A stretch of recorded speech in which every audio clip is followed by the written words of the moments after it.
ጌታ ውበታችሁን ይፈልገዋል። ስለ ማርያም ሳስብ ማየው ይሄንን ነው። ጌታ ሲያይ ፕላን አድርጎ ዓለምን የማዳን ፕሮግራሙን ከዘላለም ዘመናት በፊት ያዘውን ፕሮግራም ይዞ ወደ መሬት ለመምጣትና ፕሮግራሙን ለመጨረስ ሲመጣ ሲመለከት መቅደስ ውስጥ ያያታል፣ ሲመለከት ያያታል። መንገዷን ሲያይ እሱን ነው የምትፈልገው።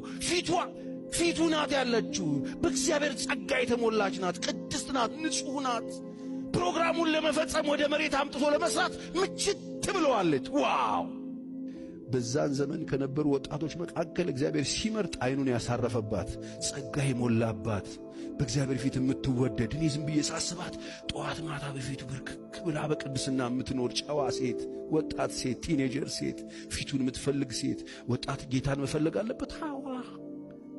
አሁን ባክሽ ቸርች የምትሄጂበት ዓለም ሩጪ፣ ዘለል ብለሽ ደከም ስትይ 36 ደርሺ ትሄጃለች።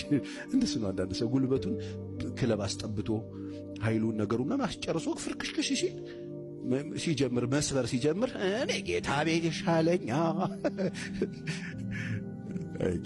ጌታ አንዳንድ አይታዘንለትም እንጂ ያሳዝነኛል። ጡረታ መውጫ የሚያደርጉት ሰዎች አሉ። ጌታ ጡረታ መውጫ አይደለም ብራዘር፣ ጉብዝናችንን የምንሰጠው ነው። መጽሐፍ በጉብዝና ወራት ፈጣሪህን አስብ ነው የሚለው። ጉልበትን ክለብ ጨረሰ፣ በዝሙት ጨረሰ፣ በኃጢአት ጨረሰ፣ በሺሻ ጨረሰ፣ በጫት ጨረሰ፣ በሱሳሱስ ፍርክሽክሽ ብለህ ተበታትነህ የምትመጣለት ምን ልታረግለት? ልትቀበርበት ነው? ደስ ይበልሽ አላት ገብርኤል። በእግዚአብሔር ፊት ጸጋን አግኝተሻል፣ ሞገስ አግኝተሻል፣ ተወደሻል፣ ተመርጠሻል። ለምኑ? ብሉፕሪንቱ ዋናው ፕሮግራም ባንቺ ሊጋገር ነው። የቱ ፕሮግራም? ዓለም የሚድንበት ነው።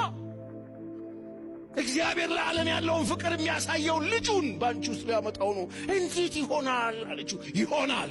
እንዴት? መንፈስ ይመጣላ፣ ይጸልልልሽ። ይቆል አታውቂም፣ ተይ እንጂ ለእግዚአብሔር የሚሳነው ነገር አለ። እቺ ልጅ ቲኔጀር ልጅ ምን ትችልበታለች? እንደ ቃል የእግዚአብሔር ፕላን ማስፈጸሚያ ሆነች። ድንቅ ወጣት። ዛሬ ወጣቶች የት ናቸው?